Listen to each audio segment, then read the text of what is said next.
হিন্দু ধর্মে মৃতদেহ দাহ করার আগে তার মাথায় লাঠি দিয়ে জোরে আঘাত করা হয়।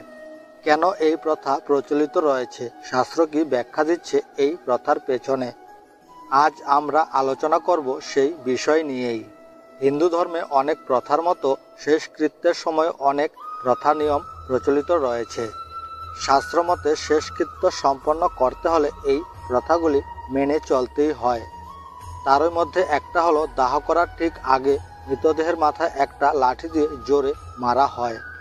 অনেকেই এই প্রথা না পছন্দ করলেও এর পেছনে শাস্ত্রে সুনির্দিষ্ট কিছু ব্যাখ্যা রয়েছে।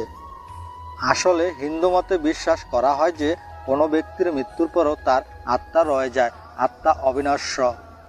তাই দাহ করার আগে গুলি ফাটিয়ে দিয়ে আত্মাকে দেহ ছেড়ে বেরিয়ে যেতে রাস্তা করে দেওয়া হয়। না হলে কোনো দুষ্ট তান্ত্রিক সেই আত্মাকে অশুভ কাজে ব্যবহার করতে পারে বলেও অনেকের আশঙ্কা করেন।